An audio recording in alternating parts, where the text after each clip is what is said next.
Okay, hello everyone.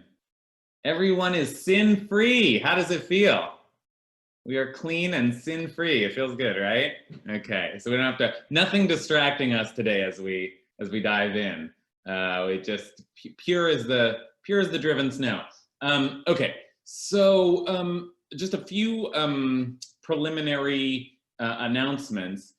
One of which is concerning this class, which is that I just want to give a major shout out of appreciation to David Kurtz, who is sponsoring this class.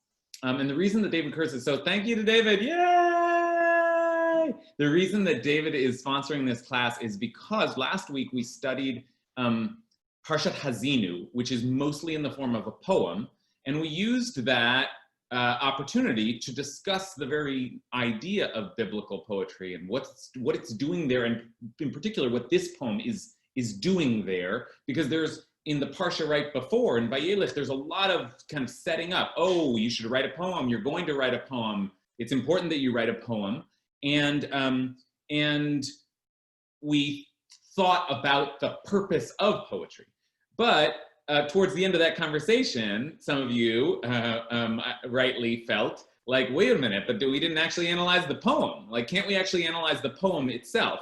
And David in particular followed up and said, boy, I really want a chance to just dig into the poem. And if you do it, I'll sponsor it. Okay, so that's just a word to the wise. You can control the Torah, right? With a little endorsement.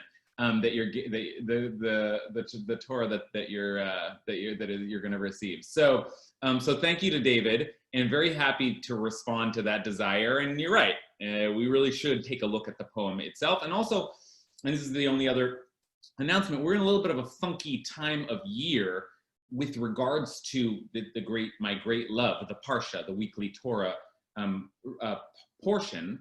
And we're in a strange time of year because, well, as you know, there's a lot of holidays, but also in particular with the last couple of parshot of the Torah, Pur V'zot HaBracha, the last parsha of the Torah, Pur V'zot HaBracha, it actually doesn't have any Shabbat assigned to it.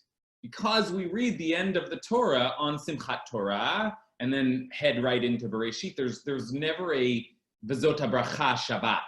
I actually once made a mistake of I learned the laning for V'zot HaBracha on the Shabbat when we don't read that. We read like the Sukkot Torah reading, and I showed up and they had to suddenly like throw me out and get a better laner. But like there was just a moment of confusion that I had because it's strange. The last parsha of the Torah actually doesn't have a Shabbat assigned to it. So poor little V'zot HaBracha, and really we should, redeem it by giving it its whole own class. But actually, what I'm going to do is just take next week off, not as a vacation, but we just have so much other programming. In fact, that evening, stay tuned for an email today, we're going to have a Sukkot class on water drawing and the themes of water in Sukkot. So next week is a holiday, and we're going to take this class off 1 week, and then we'll start the next week again with Bereshit,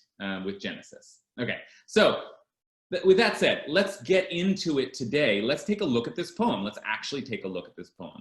So here's your source sheet. And what I want to begin by reminding us of a couple of the things that we looked at last time, a couple of the basics that we should have in mind when we begin to look at Parshat Hazinu. And one, and most importantly, just in terms of like the basic structure of Hazinu, we saw last time that the whole thing is written in couplets, okay? So that, and I showed you the page last time, I'll do it again. So that the way that that Hazinu is actually written out in the Torah is distinct. It looks different from the way other parshot are written. Here we go.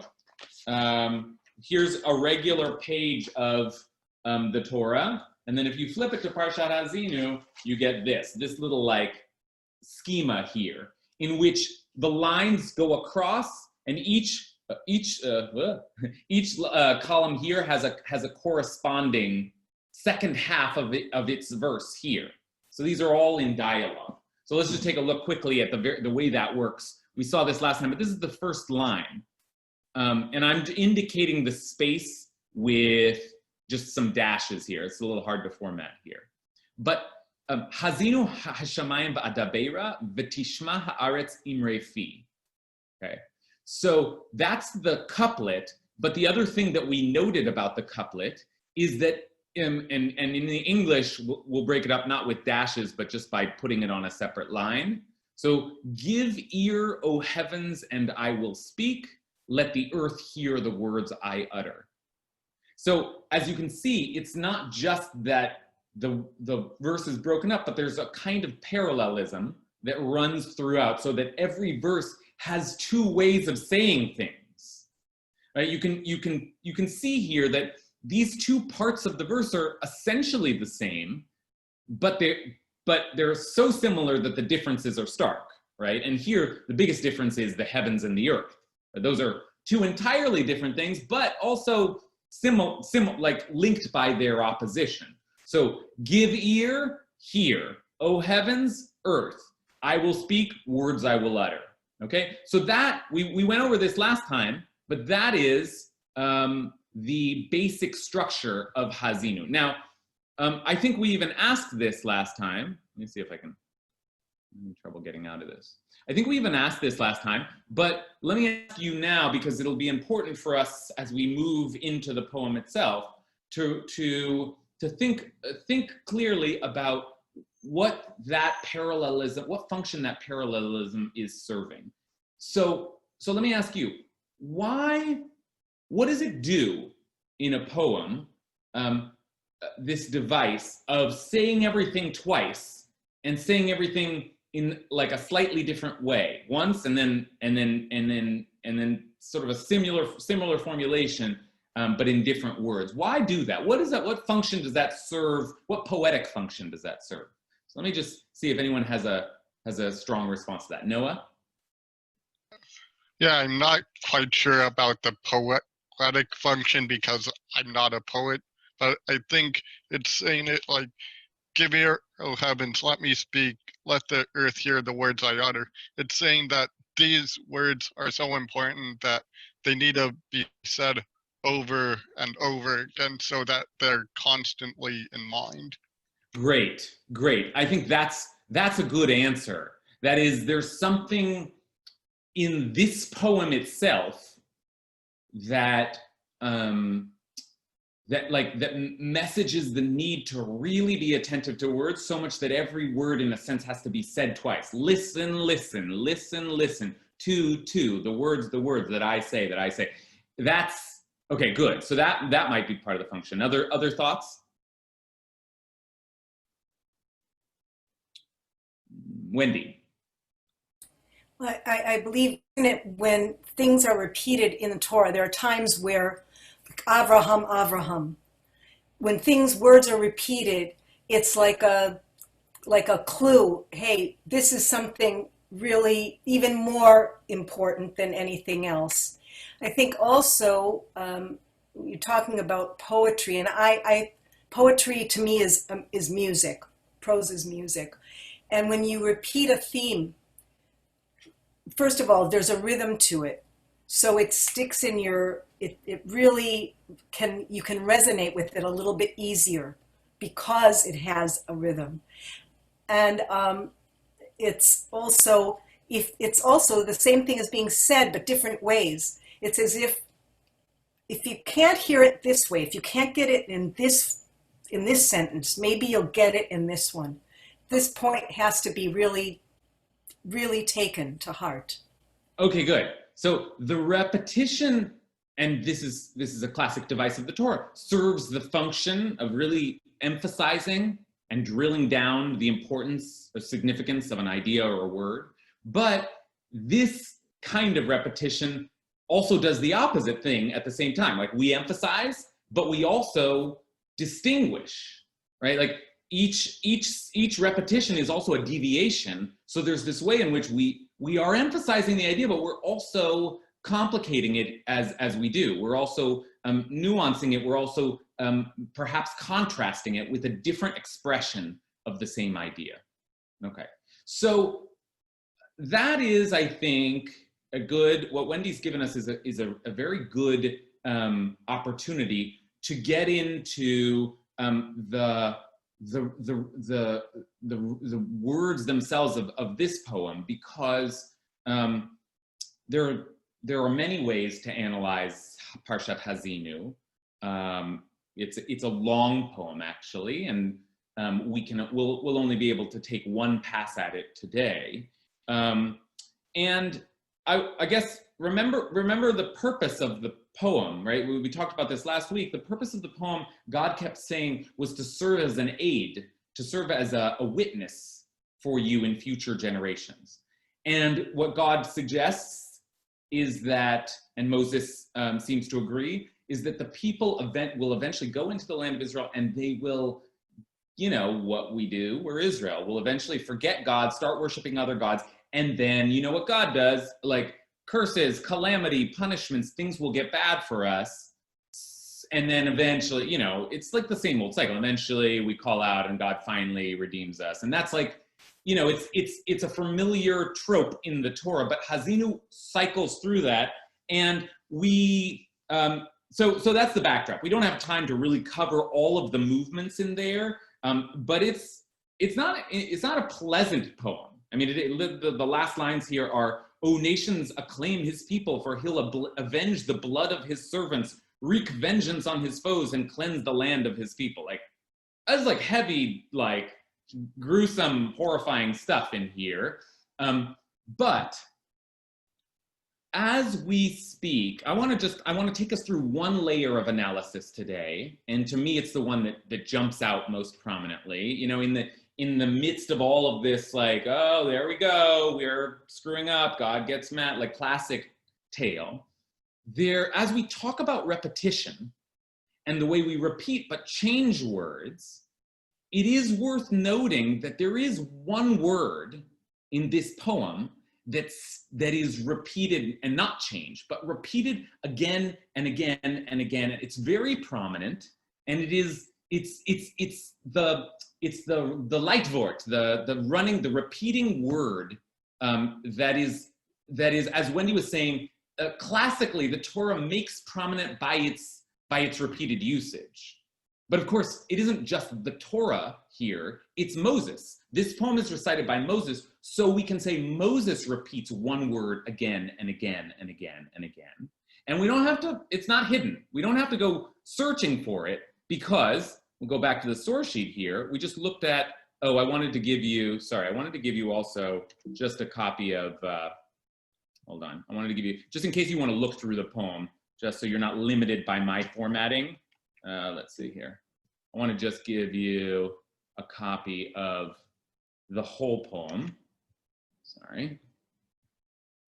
Yeah. So in case you want to like pour through and have access to it, there's the whole poem. But let's take a look now at the source sheet again. And it is just we just looked at the first line, like, there are a couple of lines of like, hear ye, I am about to speak some words, and my words, we looked at this last week, my words will come down like rain and they will irrigate the earth and all of that. Okay, but then in verse 4, the message actually begins, and the first word is the main word. It's almost like Moses is saying something major just in his opening here, and it is the rock. Hatzur, the rock, right? Capital T, capital R, like Dwayne Johnson, right? Like the rock. And this is how Moses describes God. Hatzur ta'amim pa'alo, the rock whose deeds are perfect. And then there's some explanation of that. For all God's ways are just, a faithful God, never false, true and upright, okay? Very strong language here, Hatzur. But it's like, it's a little bit surprising. The first time that Moses starts speaking about God, Moses calls God the rock. And that's not something that God has been called all along. So let's just take, I promise that this word will trace its way throughout the poem. We'll take a look at that in a sec. But let's just think for a moment before we do just about like, what that means. Why would you call God a rock?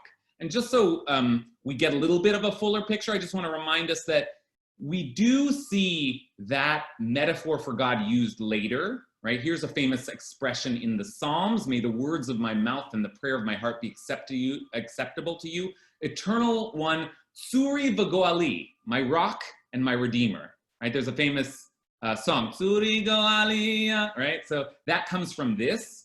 And in fact, I will tell you a sort of a funny story, which is that there was when they were writing the Declaration of Independence for the new state of Israel, there were factions there, and there were a lot of arguments because the religious faction wanted to say, we thank God for this miracle.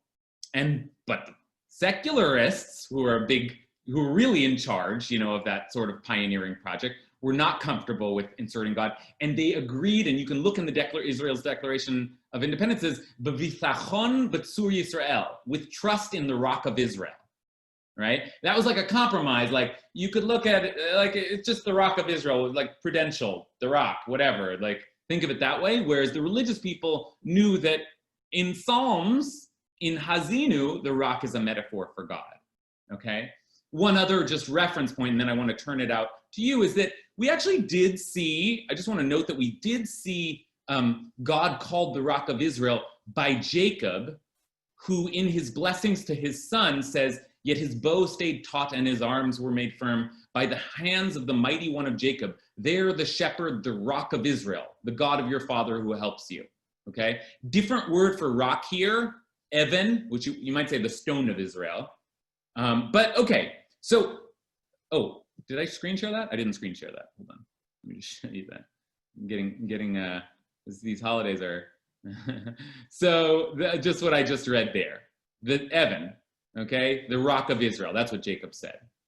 Okay, so let's just stop here and ask a basic and very important question. What's this mean? Why is God the rock? What does that mean to call God a rock? Jonathan?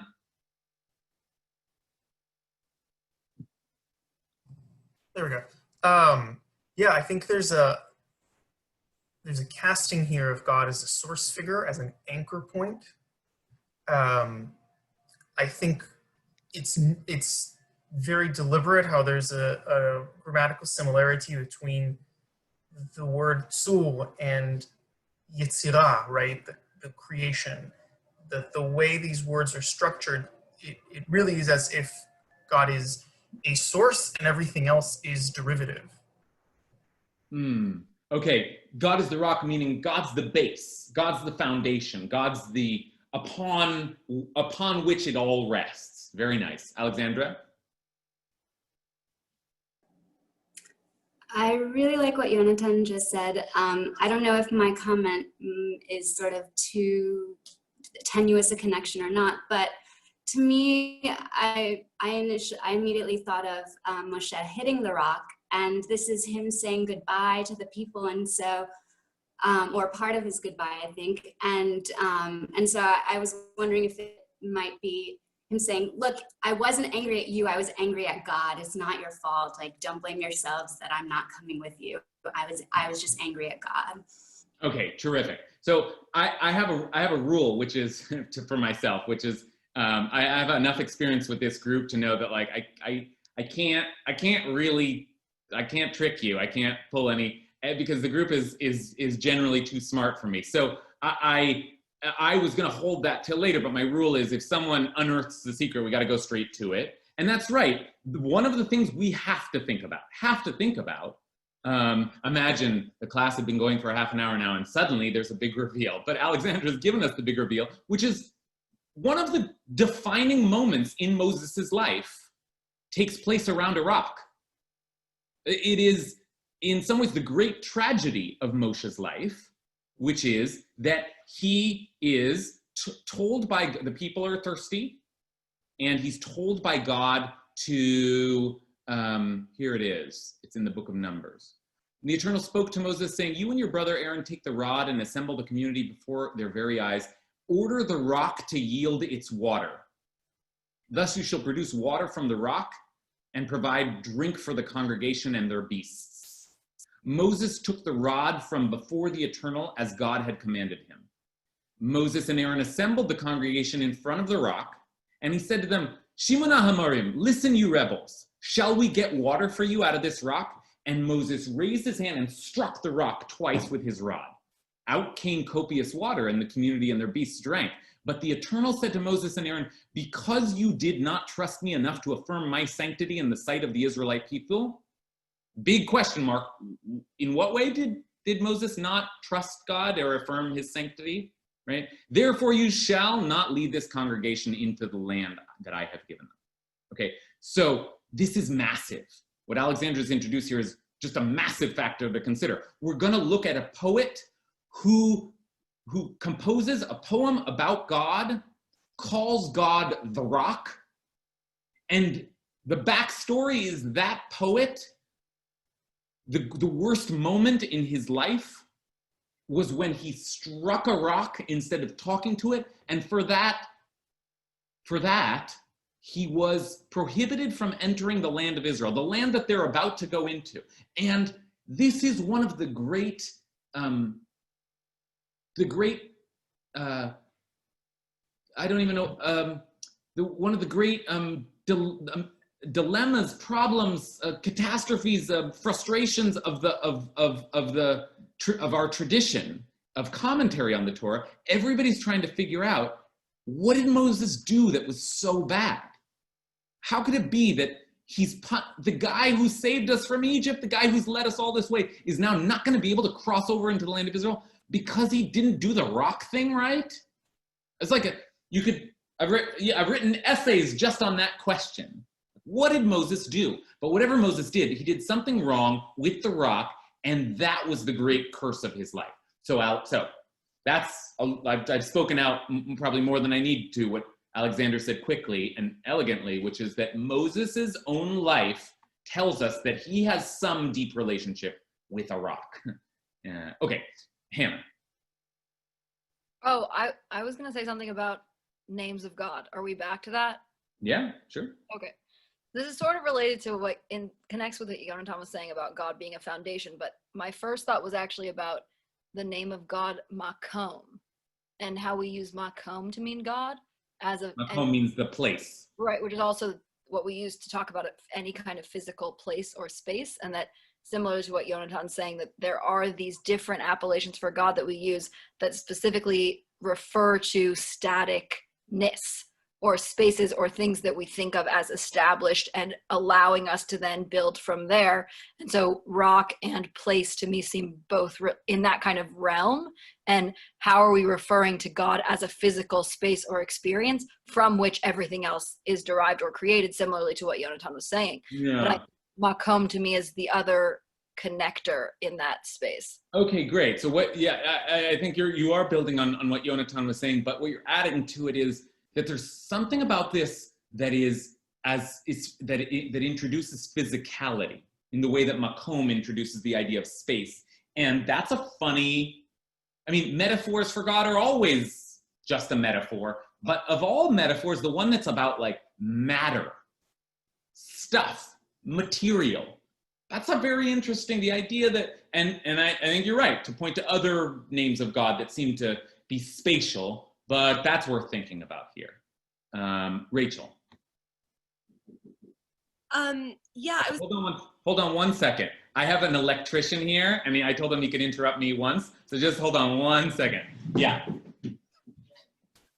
Hannah, makom is also the word that's used in the Akedah, I put in the chat, right? That people always wonder, like, why would Abraham have gone through that? And it's like, because of makom, like there was something there about that transcendence of that place of that being sort of juxtaposed with the concept of God. And it's just interesting that you picked up on that word.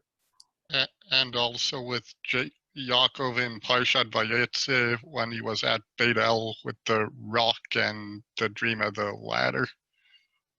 Yeah, I can either give you the check or the credit. And then we go from the transcendent to the mundane of the like paying the electrician. That's amazing. All right. This is like life in COVID. We stalled off the Torah without you, David. Sorry. Okay, great. Yeah, where are you at? Last talking about all the uses. We were talking about all the uses of makom. We talked about it at the Akedah. We talked about Noah brought up about Jacob's ladder, the makom. That we were just talking about that word. Okay, great. Okay, Rachel, did you have a chance? No, Yeah, please. I didn't speak. It was odd for me. No, so what I was thinking of, like, going back to like this idea of these couplets and the repetition, for me, it's more of a mirroring than a repetition, which is like, I don't know the way particularly I'm trying to describe it, but it's like if you're in a film, you know, sometimes they're like, if I see a mirror in this scene, then I know something is not totally what it seems, or if I see a pool in this. So to me, when you have something that is similar but not the same, it's calling attention both to the similarities and the difference. And so when you think about this thing we look at, it's like, oh, all Moses did is hit this rock. But actually, if he's then going to go on and describe God as the rock, he wasn't trusting God. He was lashing out towards God. So it's not just, you know, the rock he was standing next to. So I feel, not that I totally can even know what all these words are in Hebrew, but that it's in the similarities of the language, it's also in the contrast of the words, in that like mirroring can call out things in a different way than repetition. Yeah, good. And this idea that Moses could be calling God out is intriguing. Like, how does Moses feel about having been punished for such a minor transgression with this devastating sort of stealing of his great dream, which is to lead them into the promised land? What does Moses think of God? And if Moses is saying to God, hey, rock, hey, remember the rock, like, is there some way in which this is pointed, right? This is, so, okay. Let's, I think, with that mirroring that Rachel is talking about, let's actually see, just so we don't talk without taking account of the fullness of the poem and as I said, the usage of the word sur, rock, because it is used no less than 8 times. It's, if you read through, it's almost like he's trying to use it. So let's take a look at some of the usages here, so we sort of see how that word is mirrored. So here's the next usage. God nursed them with honey from the boulder and oil from the crag of the rock. B'shemen mechalamish sur. Okay, that's verse 13. Here's verse 15. They forsook the God who made them and spurned the rock of their support. That's, you know, us being bad. You neglected the rock that begot you, forgot the rock who brought you forth. Right. And here, this one's a little complicated, but look at, rock is used 3 times in these 2 verses. We will say in our best times, there's a quote like of us marveling at our relationship to God. We would say, how could one have routed 1,000? How could a small nation have overcome like mighty forces, or 2 put 10,000 to flight, unless their rock had sold them? The Eternal had given them up. So God didn't support them, God supported us because, and this is an amazing turn of phrase, it's almost like now rock is just another word for God. Ki lo ketsurenu tsuram, because their rock's not like our rock, and our enemies are criminals. It's not just that our God is the rock. We got the good rock, you got the bad rock. It's like it's great. Okay, and then finally, God will say, where are their gods? The rock in whom they sought refuge. Okay, so look at that. I mean, tsur, all the way across this poem. So, okay, so now, I don't know, what more do we have there? How is rock being used? What is Moses doing here with his almost turning God now into a rock? Okay, let's see, who's got hands up? Kathy, and then Jody. Well, actually, a couple of things. One, to particularly answer that, I think it's really interesting that there's several or some references to the crag in the rock, because that's the other where Moses is in the cleft in the rock and God passes. And so there is that. I also feel like there's something here having to do with mountains. I mean, mountains are so, and maybe it's the hiker in me that, it's the mountains and the rocks. And anyway, I don't know where to go with that. But the other thing I wanted to just say is following up on this whole relationship to hitting the rock. I think it's so interesting. I mean, Rachel sort of was pointing to this as well as Alexandra, I guess, but that in that passage, there's never the implication that God is the rock, right? It's that he's done this terrible thing hitting the rock. So I just think it's incredible that then at the end, when Moses was looking back over the whole 40 years, then at that point, he makes God the rock, so that in fact, he was actually hitting God, that he was striking God. I mean, that's what it seems to say to me. And so then that really, I mean, we can say, oh, he hit this rock, what's the big deal? But I mean, if he was actually attacking God and hitting God, and he's the one who formulates it that way, I think that's kind of incredible. Yeah. Good. Very, very good. And you know the rule, right? We've got a rule now, right? Rabbi Kasher tries to hide the ball. One of the brilliant assembled crowd says, what about this thing that I am anticipating? So then we have to go to that. So Kathy reminds us of another important passage. There's another great moment in Moses's life where a rock plays significance. And that is that Moses, after the revelation, says to God, the Eternal says to Moses, I'll do what you've asked for. I'll forgive the people. This is after the golden calf. For you have truly gained my favor, and I have singled you out by name. And Moses said, oh, let me behold your presence. This is an incredible moment in the Torah where Moses really Moses is calling out to be close to God. Let me be close to you. You say you'll give me anything. I want to see you.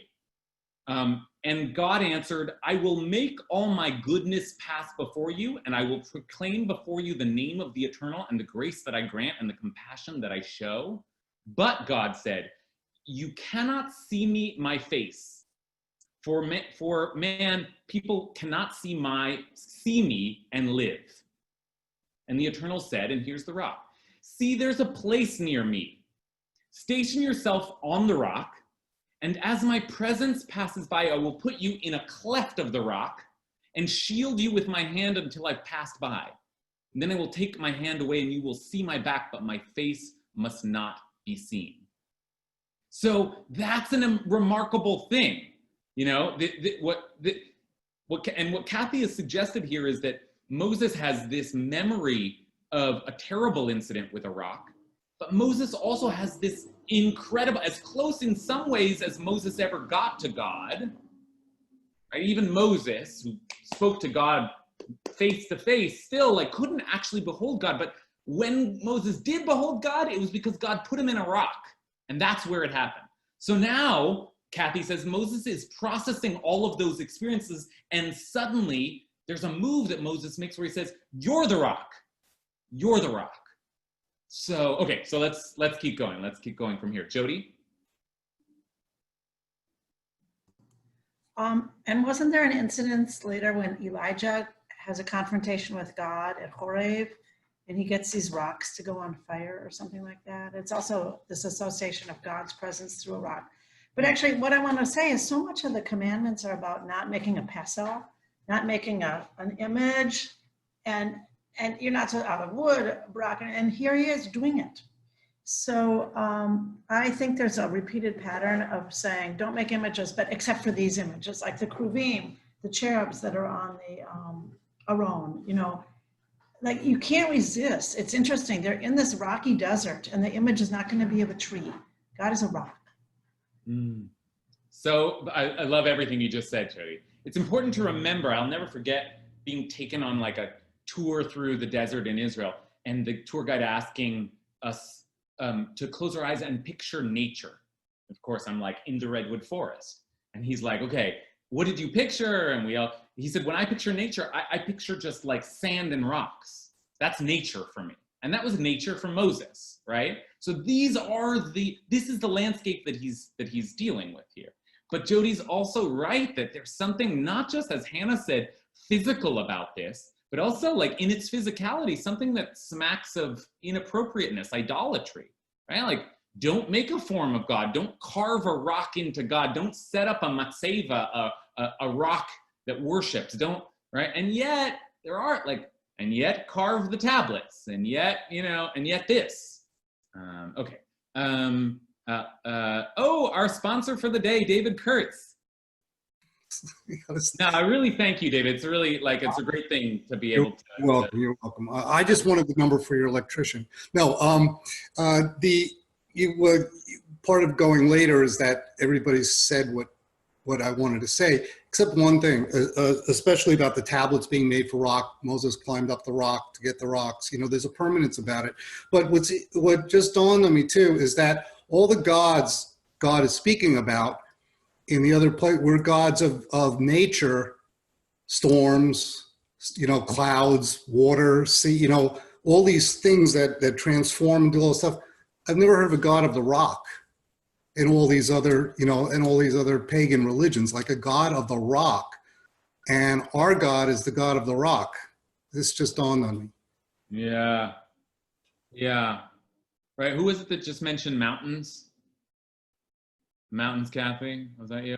It's like, yeah, maybe a mountain god, but a rock. A rock almost feels like a tiny little idol. But yeah, something very, not just physical and not just idolatrous, but idolatrous in a pagan way, in the way that the Torah is generally nervous about. Okay, and yet there Moses is all the way through. Your rock and my rock and our rock is great, and we got a good rock, and I worship the rock. What a faithful rock this is. So, okay, so we still have to understand, what is Moses doing, I don't know, theologically, or maybe what is Moses doing just as a poet? He's rocking and rolling. Lila. That's I'm back on my old computer here. I've got my computer repaired on it. All good. I don't know, like, if I've ever really studied this in depth, and I appreciate this and having this word pointed out, because I now, like, the frame for me, like, it's all drastically different now. I just don't, this word, I thought of this as Moses addressing the people one last time, warning them, talking to them about God, like being their representative, ambassador this one last time. But I actually really see it now as like a very intimate conversation between Moses and God. And I think that he's returning kind of on his deathbed, you know, to this like central event, these two central events potentially, like seeing, not seeing God, and then hitting the rock. And like, it's a kind of reckoning. And I think above all, he just loves God and wants to be held by God and doesn't want to kind of leave this world with this anger. But it's a sort of like psychological reckoning here. And I think that's what the word repeats itself for. It's this really like private, I don't know, like their relationship, there's no more intimate relationship with God than Moses's relationship with God. So anyway, okay. That's the way I'm seeing it. I love this. Lila, the poet, takes us a little bit now into the mind of Moses, the poet, which is, this is good. We're starting to build some kind of, some kind of answer to the question, what might Moses be trying to express here? And on some level, Moses, the fundamental fact of his life is that he's in relationship with God. In an intense relationship, an ongoing, a decades-long relationship with God, and with an intimacy that no one has ever known. And as Lila says, sometimes that relationship is so close. It's like right there, almost touching God. And then sometimes it's so far away. God, you know, curses Moses and then is absent. So here we have Moses negotiating the tension, the back and forth in that relationship, as Moses references all of these memories of his life that are like symbolized by these visual cues of a rock and what the rock meant, but what the rock meant in that moment for Moses, but also about his push and pull, his ongoing relationship with with this rock, with this big God who is at once his most intimate companion, and on the other hand, totally incomprehensible, totally remote. Okay. All right, let's build on that. Isra. Yeah, well, the timing worked well. Thank you, Lila. I was thinking similarly that, last week I had said, well, maybe Torah is God's love song to Bnei Israel. But I'm listening to Hazinu, and, it sounds like maybe this is Moshe's love letter to Hashem to say, if we focus away from the rock, but think of water, and what water does is water very gradually, it's so soft, but over time, even water can put a dent in rock. And so at the beginning of Hazinu, Moshe says, may my discourse come down as the rain, my speech distill as the dew, like showers on young growth, like droplets on the grass. And so maybe Moshe is saying, yes, I had a moment, my ego took over, I struck the rock, but I love what you said, Lila, about wanting to end his life, not really with any anger. It's interesting. We read this, we do the Al-Chet, like the timing of all this, right? We do these things that prepare us for possible death at this time of year. So maybe Moshe is like, it's not just I want to leave no longer angry or with this, but even maybe Moshe is really beseeching, look at how much I paid attention to our relationship and everything you've done for Bnei Israel and everything you've done for me. Maybe it's even a last ditch, plea to let me make an imprint on you in my own soft, weak human way. Maybe you'll let me into Eretz Yisrael. And even if not, that's Moshe's way of trying to. So I was interested in the water relationship with the rock too. Yeah, I think that there's, as you said, a lot there, a lot of really nuanced points you made there. But I want to pick up that thread at the end, because it is interesting to think that if Moses is referencing a moment that for him felt unfair or harsh or horrible, right before he enters the land of Israel, could he be messaging? Like, he's supposed to be messaging to the people, but is he messaging back to God? Like, hey, God, remember the rock thing? Is there something there, something pointed, like, maybe let me in, right? So that's worth thinking about as well. Marlene? Yeah, I also think that I want to take issue with the notion of the rock as kind of a pagan idol here because of exactly what we were just talking about. I think of a rock as foundational, right? So if the rock is the foundation with water and other basic elements, then I don't think that we're looking at something that is like we're worshiping an idol as rock, but we're worshiping this foundation that doesn't have a face, that doesn't have a relationship to idolatry, but has this deep personal thing we can depend on even when we're being bad and God's angry with us. There is this rock underneath it that's holding us up that Moses is trying to go back to now. Good. Let's not forget, after all, just following Marlene's comments there, that the rock has qualities. It's not just a reference point, right? The rock, as Moses speaks of it, is just, faithful, never false, true and upright, firm. No, sorry, that's a different. Let's see. The rock of their support. Right, so there's the rock is a thing which has a kind of quality in itself as an object. It has symbolic resonance. And one of those things is that it is strong, it is unyielding, it is supportive. Great. Allison. So I love everything that's being said, and there's a couple of things that I wanted to add. So one is, I'm thinking of the moment with the golden calf and how right after that Moses comes down and we have these like kind of animal rituals that get started. And I remember you, Rabbi, said something about, we were grappling with, well, isn't this just a new type of an idol? And you said, well, they're making a really simple altar and they're like gathering earth together. I think there's something about that simplicity of what a rock is. Like a rock, sure, it could be an image, but if it is an image, it's a very simple image.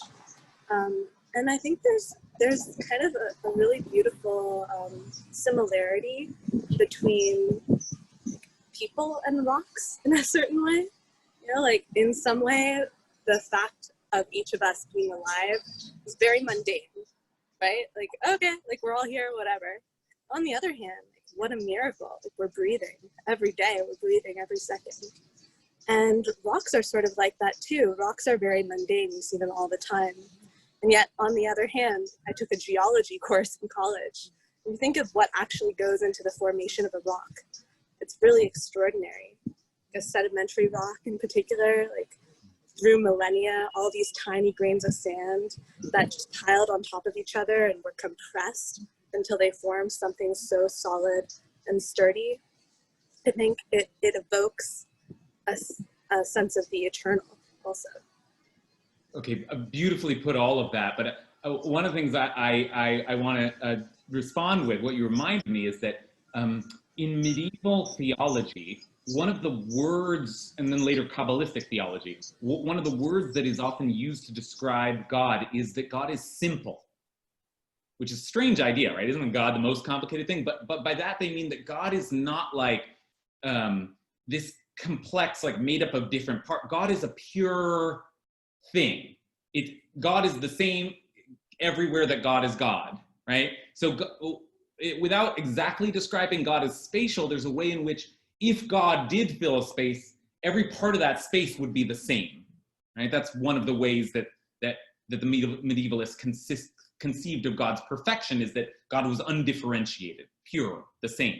And in that sense, the rock is, maybe it's a better metaphor for God than a I don't know, a lion, which has like this part and a heart, and it's just different in all its ways. Like the rock is just solid and pure, consistent in its being. So that's also an interesting way to think about the rock as a metaphor for God. Ariel. Yeah, I was going to bring up, someone had brought up a beautiful point about the rock and water. And if you think about it, it's a really powerful, I don't know if it's the same word, rock, that they use in Genesis, but it's a really powerful symbol that occurs even from the beginning. Quite literally divides heaven from night, and then dry land appears. And this interplay of water and dry land, and even mountains, comes over and over again. Noah, everything is flooded and he arrives at a mountain. The Egyptians are subsumed by water versus the Israelites get to go on dry land. That's about to happen again when they cross the Jordan. He's about to be at the mount instead of that water. It's the interplay between the two is quite powerful and really kind of symbolic of creation, or at least early. And of course makes sense given that they're a desert people. Those are two very powerful symbols, and very and I think when he strikes the rock, some of it is he's playing God, because that's God's to control this sort of the water versus the rock, and who, when they move and when they don't move. And the rock between them seems to be the unchanging and the fixed. Okay, very beautiful. We've been talking in terms of like parallelisms, right? So here's a very beautiful contrast that Ariel's giving us between the flowing nature of water and then the hard, like impenetrable surface. And Ariel's right, those things are sort of being separated or contrasted from the very start. Remove the water and you have the land, the rock, the mountain, which becomes the site of our story. But I can't help but mention that the great metaphor for Torah, right, at least according to the rabbis, is water. Torah is like water, they say. So like, in other words, and Moses's own, right, Isra said this earlier, Moses's own speech was supposed to be like water, right? Listen to my words, as my words will, here, let's just do this quick, just so we remind ourselves. My words come down, check this out, because I think this is a really great connection. May my discourse come down as the rain, my speech distill as the dew, like showers on young growth, droplets on the grass. So Torah, speaking, the message is water, but the source is the rock, if God is the rock. So something like, imagine that distinction. And then, as Ariel says, and I think this becomes a really interesting moment then for us, when Moses has to get water from the rock, and it's supposed to be God who produces it, not Moses, you can see those themes, those images starting to kind of interplay in one scene. Okay, so now, having said that, do you think that that all my balls were taken? I hit a bunch of balls and you took them all? No, I've got one left. So having said that, let me just show you something that I think is just, for me, turns the whole poem around, which is that we looked at, and we noted early, Alexandra remembered early on that the great episode of tragedy in Moses' life was when Moses took the rod, assembled in front of the rock, and said, shall we get water from you out of this rock? And Moses raised his hand and struck the rock twice with his rod. Now, that's fine, and this is the standard translation. But if we look over in the Hebrew, remember, we've been looking at the word sur, right? That's not the word that's used in this scene. What's used in this scene? Before they rise, order the rock. What's the word? The word is Selah. Selah. All throughout.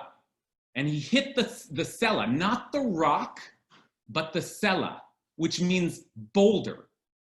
Okay? In fact, if we scroll back to the second use of the word rock here, God nursed them with honey from the boulder, the Selah, and oil from the crag of the rock, the Tzur. So see in the parallelism of the poem, the way Moses is contrasting the word Selah, which is the word that God used for his rock episode, with the word rock, which is the word he's using for God now. But that's not all, folks. That's not all. Are you excited? I'm excited. All right, that's not all, because the craziest thing about the episode in which Moses struck the boulder is that it all happened before. Part of what's so devastating about this punishment is that this happened before in the book of Exodus, and in the book of Exodus, earlier, God asked Moses to strike a rock. I mean, no wonder Moses struck the rock, because he's already received that instruction. The Eternal said to Moses, this is way back, just after they leave Egypt.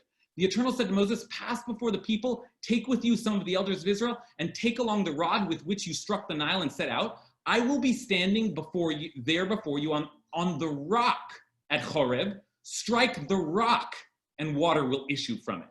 What word is used there? Sur, rock. But later, he gets a different message, talk to the boulder, and a different word, a Selah. So now we have to ask, what is Moses thinking or doing when Moses deliberately contrasts these two words, right? When we see that there's a contrast between these two scenes, each of which use a different word, one of which he was told to strike the rock, and the other one he was told something a little different. And when he did the earlier version of it, he was punished with not being able to enter the land of Israel. Oh. Okay, so what's Moses playing with here? What's going on here? Anyone have a good theory on this? Anybody want to try to make some sense of this? All right, I'm going to turn to Yonatan, who's had his hand up for a while.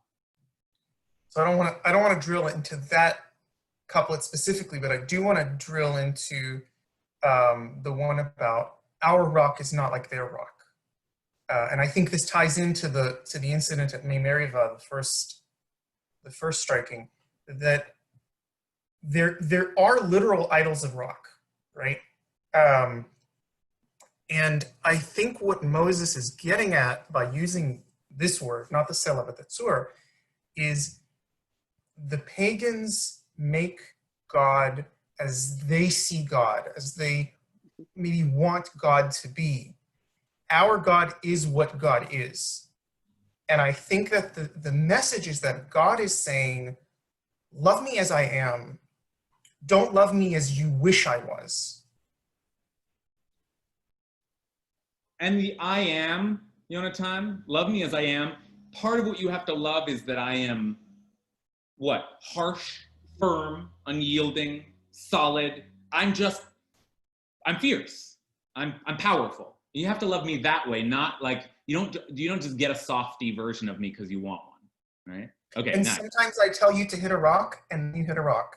And sometimes I don't tell you to hit a rock, and then you don't hit a rock. Yeah. Yeah. Right. Right. Okay. In other words, precision here. Precision. Pay attention to what I say and the exactitude of what I say. Now, I have to say, the whole poem is about playing with words.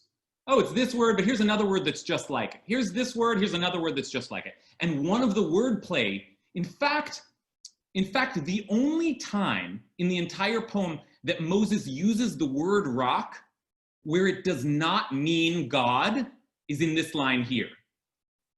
God nursed them with honey from the boulder and oil from the crag of the rock. The rest of the rocks are God's, but this rock in which Moses, this line here in which Moses is comparing a tzur with a sela, right, is playing with exactly that sort of similarity, but, as we saw in our passage, similar but different, right? And if Yonatan's message sort of from God, is, listen, I am what I am, and I say what I say, and that has to be the way it is, exactly, I can't help but wonder if Moses is saying, yeah, but you say a lot of things, and sometimes they sound really similar. Just like, look, I'll say a bunch of things, and they sound really similar. Like, is Moses saying, oh, okay, so I got confused. You told me the same thing twice. It was a little different. You used different words, but wasn't it the same? Right? Imagine this dialogue where like the imagined God is like, yeah, but I said talk to the boulder. I didn't say strike the rock. And Moses is like, what? Look, there's two ways of saying everything. Right? Okay. So that's interesting here. All right. Any last? I guess I'll give Rachel the last thought here. Oh, no pressure. I was just thinking about the idolatry, and as I'm like sitting across from my Ganesha from India, who's the Indian god of wisdom, if anyone wanted to know, the idols are human made, and rocks are in nature, and God is everywhere, and God is in nature. So to me, like when you're worshiping a rock, you're worshiping the work of the divine. And so I find that, and also at this time, we didn't have a temple, we're wandering, so we have to create a temple wherever there is a temple. And I was saying in the chat, like if you've ever been at Red Rocks, the venue, it's like, of course this is a venue. It is like a natural, beautiful temple is just risen from the earth. So to me, so much of the nature worship, it's not necessarily pagan or polytheistic. It's a manifestation of a divine power, or beads, Easter saying like just like power, the way rocks are formed, or metamorphic rocks, back to what Allison is saying. So to me, a lot of this just points to the various ways we can find the divine in our natural surroundings, in a desert, in a forest. It's still, basically I'm saying I can worship trees and still be Jewish, if I'm just gonna like close that thought, but yeah. Great note to end on there. Yeah, no, but I think you actually, you adding a layer for us, Rachel, that I think is so important to keep in mind here, which is that there is a kind of, people have been hinting at this all along, there's also a kind of a theological question here. With both of the episodes of Moses drawing water from the rock, right, there's a possibility there for error where you think the rock produces the water, right? Or Moses produces the water, or miracles come from like knowledge of the natural world, like being able to decode the actual, the physical world itself. And that's not the religion that Moses is supposed to be transmitting here. And maybe that's why God is mad in the first place. Don't make it look like the rock did it. I did it. Do it as I say. And in that case, isn't Moses kind of saying, but you are the rock. You are the rock. We don't see you. What are you but your commands? What are you but the way when water comes out, that's you, right? When we experience a miracle, that's it. We have to use metaphors for you. And our language is imprecise. So how can you possibly hold us to account for confusing our metaphors? or for being confused at all. Right? Okay, so we now, I think we're in a kind of a good, we could go obviously much, much deeper with this, but we have like at least some excavation of a kind of a dialogue that Moses, who is supposed to be talking to the people, is now having with God as Moses talks. And if that is the case, then I just want to close as Hazinu closes, because we move through this poem, which takes up most of Parshat Hazinu, rock, rock, rock, rock, rock, all the way through. And we are, or at least I am hypothesizing, that this rock is a callback to that scene where Moses was sort of doomed and devastated by his encounter with, misunderstanding of, aggression towards a rock, a boulder, whatever. So maybe Moses is saying, listen, that's not fair. Maybe reconsider. And if that is the case, if that were the case, it would make some sense of the way Parshat Hazinu ends, because out of nowhere, remember this is chapter 32 with all this poetry, out of nowhere at the end of Parshat Hazinu, God says, I'll just sort of out of nowhere, you shall die on the mountain that you are about to ascend, and be gathered to your kin as your brother Aaron died on Mount Hor and be gathered to his kin. For you both broke faith with me among the Israelite people at the waters of Meribat Kadesh in the wilderness of Tzin, by failing to uphold my sanctity among the Israelite people. You may view the land from a distance, but you shall not enter it, the land I am giving to the Israelite people. So it's as if God gets it. God hears the references in the poem. God can understand what Moses is trying to talk back to him, trying to subtly say, hey, can you reconsider? And God is like, no. I hear what you're saying, and no. Because God is firm, solid, unyielding, like a rock. All right. I'll stay on for those who wanna keep talking, but that's our class for today. Thanks again to David for sponsoring this. And we definitely always appreciate any sponsorship of this online learning. We need it in order to be able to keep it free. So really, really thank you for that. And I wish you all a very beautiful holiday, a holiday in which we celebrate water. Sukkot is a holiday with a lot of water drawing. We pray for water. So like, this is like, all the harshness of the rock is over. All the harshness of Yom Kippur and Rosh Hashanah are over, and we head now into the flowing, soothing, nourishing part of our holiday season. All right, everyone. We're skipping next week at noon. Just keep that, and I will. But I will see you again sometime soon. Is Ikar doing anything for Sukkot or no? Yeah, we're going to have services on Sukkot. I'm going to give a class Wednesday night on water. I'm going to be teaching a class with Deb Browse. We're going to do kind of a text study and good. Wednesday night. Wednesday night at 7. There should be an email coming out about that today. And what else? Oh, and I'm going to send out some study packets at the end of the week so you have materials to study on Sukkot. All right, everyone. Rabbi? Hey, Rabbi. Yes, yeah. Yes, I have a comment about Moshe. Moshe's name, as far as Moshe's name, as far as I understand, is to pull out. Ooh, good connection. I can already hear it. So, thank you. So, we fight against leaving the world. We fight against our time here being ended. But we each have a destiny. And he completed his destiny. And I see this as an archetypal wrestling with, but I don't want to leave the world yet. And God does have the superficial reason that he's leaving the world as, no, it's because you hit the rock. But really, your time is completed, dear. You're mortal.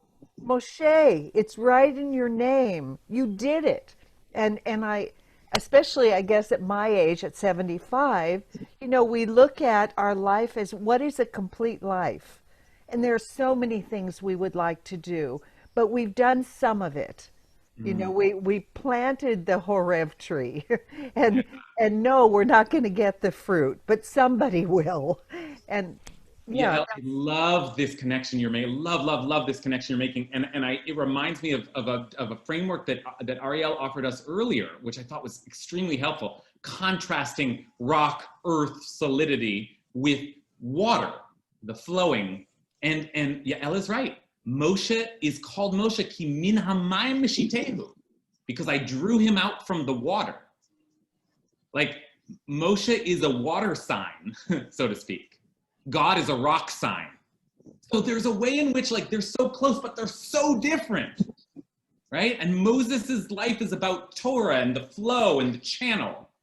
But God's the source, God's the rock. So there's, in that way, with the imagery that you and Ariel have given us, there's a kind of an inherent, almost like substantial tension between Moses and God, and ultimately between us, people, and God. Because after all, we are, all of us, changing, flowing, reconstituting, imprecise. And it is God who is the only sort of absolute character in the Torah. Okay, that's great. One quick thing, or a couple. I'm seeing the rock, the Sor, Evan, Sela, whichever word you'd like to use, as a constant. I'm no geologist, but some of those sedimentary rocks out there could still be from like 3, 4, 5,000 years ago. So I'm seeing it as a constant image that the divine's still with us as he was then, though not as a parent, but still present in nature, in us, and will also always be there. Yeah, I think that's right. No, I think that never came up in the discussion, so thanks for adding it at the end. One of the obvious symbols, or I should say one of the obvious meanings of the symbol of a rock is endurance, persistence. The rock is solid, stays like the rock of Israel, as it's used in the Declaration of Israel's Independence, is meant to be like the thing which persisted throughout, was always, you could always hang on, right? Like the rock upon which you could rest, no matter what was happening. And I think that's also a part of what is being described here, is God's sort of persistence, God's eternality, right? Great. Kathy, yeah. I just wanted to make a couple of rock comments because I feel like I'm really drawn to rock, so I love this whole discussion. And you know, as someone mentioned in the chat, it's hard to read about going to the Grand Canyon. And so, yeah, definitely, if you haven't been, go to the Grand Canyon, but also try to hike down as far as you can. You have to be careful, you know, to give yourself enough time to hike up, because the layers of rock are incredible. And at the bottom, I think the oldest rock is the Vishnu schist, actually. So Vishnu, and but anyway, and it's something like one of the oldest exposed pieces of rock in the world. The other thing I was going to say, I'm also drawn to rocks. It's a very Japanese thing, and you know, one of the key kind of, I mean, people know flower arranging and all that stuff, but is rock viewing, suiseki. And it's actually not rock collecting, it's rock viewing. And so it's the viewing of the rocks. It's this whole thing. But anyway, I commend that to you too, if you haven't ever done looked into suiseki. And then the other thing is just that, in fact, for my Rosh Hashanah thing, or maybe it was in the Yizkor book, I always thought of my mother as being the rock, and it was sort of like the prudential rock, you know, and you know, just this. Anyway, she's just this really. She died more than 40 years ago, but I still feel her as this rock, but anyway, in writing about it, I looked up the prudential rock, you know, and actually they trademarked it. No kidding. So I just wanted you to know that, you know, it's actually the rock is trademarked by the Prudential Insurance Company. No way. Moses got it way earlier. Are you kidding? Oh, I know. But yeah, no, I thank you for those comments, because we focus so much on the ways, because of the narrative here, the ways in which a rock is harsh or impenetrable. But yeah, the way you use the way you use the phrase with your mother, like we use, she's my rock, right? That means something like, thank God I have a rock, something I can depend on, right? And there may be coded messages in this poem, but there's also a way in which Hatsur, Tamim Pa'alo, God is the rock and is consistent, Tamim, with all of God's actions. And thank God we have a rock that we rely on, that we can hold on to, that we can, right, that's there for us. And that's part of the message too. Okay, I think I better let us go. I have a call coming in also. So I will see you all next week in an evening class, and then we'll resume this in 2 weeks. Bye. Okay, thank you, Rabbi.